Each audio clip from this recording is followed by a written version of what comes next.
ನಮಸ್ಕಾರ. ಇವತ್ತು ನಾವು ಭಾರತದ ಅತಿದೊಡ್ಡ ಶ್ರೀಮಂತರಲ್ಲಿ ಒಬ್ಬರಾದ ಅಂದ್ರೆ ಮುಕೇಶ್ ಅಂಬಾನಿಯವರ ಜೀವನ ಶೈಲಿ ಬಗ್ಗೆ ಸ್ವಲ್ಪ ಮಾತಾಡೋಣ ಅಂತ. ಹೌದು, ಖಂಡಿತ. ಅವರ ಲೈಫ್ ಸ್ಟೈಲ್, ಅದರಲ್ಲೂ ಮುಖ್ಯವಾಗಿ ಅವರ ಮನೆ ಆಂಟಿಲಿಯಾ ಇದೆಯಲ್ಲ, ಅದು ತುಂಬಾ ವಿಶೇಷವಾದದ್ದು. ಅವರನ್ನ ನೋಡ್ತಿದ್ರೆ ಎಷ್ಟು ಸಿಂಪಲ್ ಆಗಿ ಕಾಣ್ತಾರೆ ಅಲ್ವಾ? ಹೌದು, ಹೊರಗಡೆ ಹಂಗೆ ಕಾಣ್ತಾರೆ. ಆದ್ರೆ ಅವರ ನಿಜವಾದ ಲೈಫ್, ಆ ಐಷಾರಾಮಿ ಜೀವನ ಇದೆಯಲ್ಲ, ಅದ್ರ ಬಗ್ಗೆ ಸ್ವಲ್ಪ ನೋಡೋಣ. ಶುರು ಮಾಡಕ್ಕೆ ಒಂದ್ ವಿಷಯ ಹೇಳ್ತೀನಿ ಕೇಳಿ. ಅವರ ಒಂದು ದಿನದ ಸಂಪಾದನೆ ಊಹೆ ಮಾಡಕ್ಕಾಗತ್ತಾ? ಎಷ್ಟಿರ್ಬೋದು?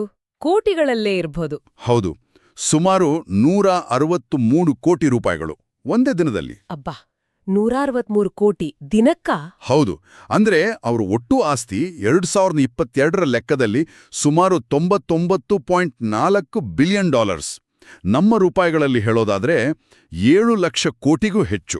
7 ಲಕ್ಷ ಕೋಟಿ ಲೆಕ್ಕ ಹಾಕೋಕೆ ಕಷ್ಟ ಆಗ್ತಿದೆ. ಅಂದ್ರೆ ದಿನಕ್ಕೆ 163 ಕೋಟಿ, ಅದನ್ನ ನಿಮಿಷಕ್ಕೆ ಲೆಕ್ಕ ಹಾಕಿದ್ರೆ ಸುಮಾರು 11 ಲಕ್ಷ ರೂಪಾಯಿಗಿಂತ ಹೆಚ್ಚು ಪ್ರತಿ ನಿಮಿಷಕ್ಕೆ. ಎಷ್ಟು ಜನ ಕೆಲಸ ಮಾಡ್ತಾರೆ ಗೊತ್ತಾ? ಸುಮಾರು 2,30,000ಕ್ಕೂ ಹೆಚ್ಚು ಜನ. ಓಹ್, ಒಂದು ದೊಡ್ಡ ಸೈನ್ಯವೇ ಸರಿ. ನಿಜ, ಒಂದು ಸಣ್ಣ ದೇಶದ ಆರ್ಥಿಕತೆಯೇ ಇದ್ಹಾಗೆ. ಇಷ್ಟೆಲ್ಲ ಸಂಪತ್ತು ಇದ್ಮೇಲೆ ಅವರು ವಾಸ ಮಾಡೋ ಮನೆ ಆಂಟಿಲಿಯಾ, ಅದು ಕೂಡ ಅಷ್ಟೇ ದೊಡ್ಡದಿರ್ಬೇಕಲ್ಲ? ಖಂಡಿತವಾಗ್ಲು. ಮುಂಬೈನ ಆಲ್ಟಮೌಂಟ್ ರಸ್ತೆ, ಅದು ಅಲ್ಲಿನ ಅತ್ಯಂತ ಕಾಸ್ಟ್ಲಿ ಏರಿಯಾ. ಅಲ್ಲಿದೆ ಆಂಟಿಲಿಯಾ. ಆಂಟಿಲಿಯಾ ಅನ್ನೋ ಹೆಸರು ಕೂಡ ಇಂಟ್ರೆಸ್ಟಿಂಗ್ ಅಲ್ವಾ? ಅಟ್ಲಾಂಟಿಕ್ ಸಾಗರದಲ್ಲಿರೋ ಒಂದು ಕಾಲ್ಪನಿಕ ದ್ವೀಪದ ಹೆಸರಂತೆ. ಹೌದು, ಅದರ ವಿಸ್ತೀರ್ಣ ಬಂದು 4 ಲಕ್ಷ ಚದರ ಅಡಿ. 4 ಲಕ್ಷ ಸ್ಕ್ವೇರ್ ಫೀಟ್ ಅಂದ್ರೆ ಒಂದು ಅರಮನೆಯೇ ಸರಿ. ಹೌದು ಹೌದು, ಅದನ್ನ ಕಟ್ಟೋಕೆ 7 ವರ್ಷ ತಗೊಂಡ್ರು. 2004ರಿಂದ 2010ರವರೆಗೆ. 7 ವರ್ಷ? ಆಗ್ಲೇ ಅದರ ಖರ್ಚು 8,000ದಿಂದ 12,000 ಕೋಟಿ ರೂಪಾಯಿ ಅಂತ ಅಂದಾಜು. ಆಗ್ಲೇ ಅಷ್ಟೊಂದಾ? ಈಗದ್ರ ಬೆಲೆ? ಈಗ ಅದರ ಮೌಲ್ಯ ಬಹುಶಃ 15,000 ಕೋಟಿ ರೂಪಾಯಿ ದಾಟಿರ್ಬೋದು ಅಂತಾರೆ. ಇದು ಬಕಿಂಗ್ಹ್ಯಾಮ್ ಪ್ಯಾಲೇಸ್ ಬಿಟ್ರೆ ಪ್ರಪಂಚದಲ್ಲೇ 2ನೇ ಅತಿ ದುಬಾರಿ ಖಾಸಗಿ ಮನೆ. 2ನೇಯದಾ? ವಾವ್! ಹೌದು, ಇದರ ಡಿಸೈನ್ ಮತ್ತೆ ಕನ್ಸ್ಟ್ರಕ್ಷನ್ ಮಾಡಿದ್ದು ಅಮೆರಿಕನ್ ಮತ್ತು ಆಸ್ಟ್ರೇಲಿಯನ್ ಕಂಪನಿಗಳು. 173 ಮೀಟರ್ ಎತ್ತರ ಇದೆ.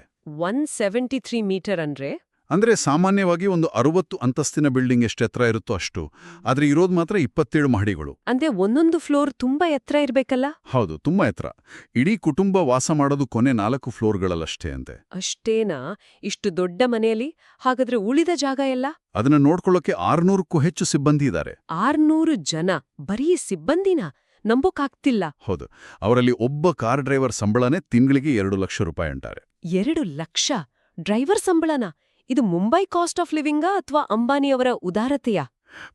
ಬಹುಶಃ ಎರಡೂ ಇರ್ಬೋದು. ಅಂತ ಹೈ ಪ್ರೊಫೈಲ್ ಕೆಲಸಕ್ಕೆ ನಂಬಿಕೆ, ಸ್ಕಿಲ್ ಎಲ್ಲ ಬೇಕಲ್ವಾ? ಹೌದು. ಇನ್ನು ಮನೆ ಒಳಗೆ ಏನೆಲ್ಲ ಇದೆ? ಏನಿಲ್ಲ ಅಂತ ಕೇಳಿ. Swimming pool, spa, gym, garden, ಆಮೇಲೆ ಒಂದು 50 ಸೀಟಿನ ಸಿನಿಮಾ ಥಿಯೇಟರ್. Private theatre? ಹೌದು. Yoga centre, dance studio, ice cream parlour, ಒಂದು ದೇವಸ್ಥಾನ ಕೂಡ ಇದೆ. ಆಮೇಲೆ ಒಂದು ಸ್ನೋ ರೂಮ್ ಅಂತ. ಸ್ನೋ ರೂಮ್ ಅಂದ್ರೆ ಮುಂಬೈಯ ಉಷ್ಣತೆಯಲ್ಲೂ ಆ ರೂಮಲ್ಲಿ ಮಂಜು ಬೀಳ್ತಂತೆ. ನಿಜವಾಗ್ಲೂ? ವಾವ್! ಅದರ ಜೊತೆಗೆ 3 ಹೆಲಿಪ್ಯಾಡ್ಗಳು ಕೂಡ ಇವೆ ಟೆರೆಸ್ ಮೇಲೆ. ಓಕೆ, ಆದ್ರೆ ಮನೆ ರೆಡಿಯಾದ್ರೂ ಗೃಹ ಪ್ರವೇಶ ಲೇಟ್ ಆಯ್ತಂತೆ, ಯಾಕೆ? ಹೌದು, ಅಲ್ಲಿ ಒಂದು ವಾಸ್ತು ದೋಷ ಇದೆ ಅನ್ನೋ ನಂಬಿಕೆ ಇತ್ತಂತೆ. ಅದಕ್ಕೆ 2010ರಲ್ಲಿ ಪೂರ್ತಿಯಾದ್ರೂ ಅವರು ಶಿಫ್ಟ್ ಆಗಿದ್ದು 2011ರ ಕೊನೆಗೆ. ಓ, ವಾಸ್ತು ಕಾರಣಕ್ಕಾ? ಹೌದು, ಅದಕ್ಕೋಸ್ಕರ 50 ಜನ ಪಂಡಿತರನ್ನ ಕರೆಸಿ 10 ದಿನಗಳ ಕಾಲ ದೊಡ್ಡ ಪೂಜೆಯೆಲ್ಲ ಮಾಡಿಸಿದ್ರಂತೆ. ಎಷ್ಟೇ ಮಾಡರ್ನ್ ಆದ್ರೂ ನಮ್ಮ ಸಂಪ್ರದಾಯಗಳನ್ನ ಬಿಡಲ್ಲ ಅಲ್ವಾ? ಹೌದು, ಇಂಥ ಮನೆಯನ್ನ ಮೇಂಟೈನ್ ಮಾಡೋ ಖರ್ಚು ಕೂಡ ಊಹಿಸಿ. ತಿಂಗಳ ಕರೆಂಟ್ ಬಿಲ್ ಮಾತ್ರವೇ ಸುಮಾರು 70 ಲಕ್ಷ ರೂಪಾಯಿ ಬರುತ್ತಂತೆ. 70 ಲಕ್ಷ? ಬರೀ ಕರೆಂಟ್ ಬಿಲ್? ಅಯ್ಯೋ ದೇವ್ರೆ! ಐಶ್ವಾರಾಮದ ತುತ್ತ ತುದಿ ಅನ್ಬೋದು. ಸರಿ, ಮನೆಯಿಂದ ಹೊರಗೆ ಹೋಗೋಕೆ ಕಾರುಗಳೆಲ್ಲ ಹೇಗಿವೆ? ಅದಕ್ಕೂ ಕಮ್ಮಿ ಇಲ್ಲ.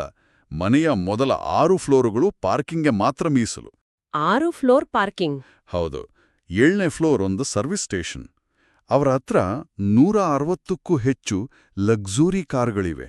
ಹೆಚ್ಚಿನವೆಲ್ಲ bullet proof. Oh, security reasons? ಖಂಡಿತ. ರೋಲ್ಸ್ ರಾಯ್ಸ್ ಕಲಿನನ್ ಇದೆ, ಅದು 13 ಕೋಟಿಗೂ ಹೆಚ್ಚು ಬೆಲೆ. ಆದ್ರೆ ಅವರು ಜಾಸ್ತಿ ಬಳಸೋದು ಮರ್ಸಿಡೀಸ್ ಮೇಬ್ಯಾಕ್ ಅಂತ, ಅದು ಸುಮಾರು 5 ಕೋಟಿ. ಓಕೆ. ಇದಲ್ದೆ 25 ಕೋಟಿ ರೂಪಾಯಿ ಬೆಲೆಯ ಒಂದು ವ್ಯಾನಿಟಿ ವ್ಯಾನ್, 600 ಕೋಟಿಯ ಪ್ರೈವೇಟ್ ಯಾಟ್ ವಿಹಾರ ನೌಕೆ ಮತ್ತೆ 3 ಪ್ರೈವೇಟ್ ಜೆಟ್ಗಳು ಕೂಡ ಇವೆ. ಲಿಸ್ಟ್ ಮುಗಿಯೋದೇ ಇಲ್ಲ. ಹೌದು, ಇದು ಅವರ ಲೈಫ್ ಸ್ಟೈಲ್ ಮತ್ತೆ ಸೆಕ್ಯೂರಿಟಿ ಅಗತ್ಯಗಳನ್ನ ತೋರಿಸುತ್ತೆ. ಇಷ್ಟೆಲ್ಲ ಐಷಾರಾಮದ ಮಧ್ಯೆ ಅವರ ದಿನನಿತ್ಯದ ಜೀವನ ಹೇಗಿರುತ್ತೆ ಅಂತ ತುಂಬಾ ಶಿಸ್ತಿನಿಂದ ಇರ್ತಾರಂತೆ ಅಲ್ವಾ? ಹೌದು, ಕೇಳಿದ ಪ್ರಕಾರ ತುಂಬಾ ಡಿಸಿಪ್ಲಿನ್ಡ್. ಬೆಳಗ್ಗೆ 5:30ಕ್ಕೆ ಎದ್ದೇಳ್ತಾರಂತೆ. 5:30. ಆಮೇಲೆ ಜಿಮ್, ತಿಂಡಿ. ಅವರು ಪಕ್ಕಾ ಸಸ್ಯಾಹಾರಿ ಅನ್ನೋದು ವಿಶೇಷ. ಓ ಹೌದಾ? ಹೌದು, ಬೆಳಗ್ಗೆ ಪಪ್ಪಾಯಿ ಜ್ಯೂಸ್, ರಾತ್ರಿ ದಾಲ್, ರೋಟಿ, ಅನ್ನ, ಈ ತರ ಸಿಂಪಲ್ ಊಟ. ಆಫೀಸ್ಗೆ ಹೋಗೋ ಮುಂಚೆ ತಪ್ಪದೆ ಅವರ ತಾಯಿಯ ಆಶೀರ್ವಾದ ತಗೊಳ್ತಾರಂತೆ. ಆಹಾ.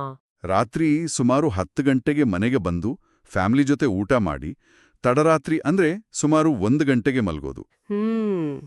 ಇಷ್ಟೇ ದೊಡ್ಡವರಾದ್ರೂ ತಾಯಿಯ ಆಶೀರ್ವಾದ ಮಿಸ್ ಮಾಡಲ್ಲ ಅನ್ನೋದು ಕೇಳೋ ಖುಷಿಯಾಗುತ್ತೆ. ಖಂಡಿತ. ಇಷ್ಟೆಲ್ಲ ಸಂಪತ್ತು, ಟೆಕ್ನಾಲಜಿ, Z+ ಸೆಕ್ಯೂರಿಟಿ ನಡುವೆನೂ ಈ ಸಸ್ಯಾಹಾರ, ತಾಯಿಯ ಆಶೀರ್ವಾದ, ಈ ಸಾಂಪ್ರದಾಯಿಕ ಮೌಲ್ಯಗಳನ್ನ ಪಾಲಿಸ್ತಾರಲ್ಲ, ಅದೇ ವಿಶೇಷ.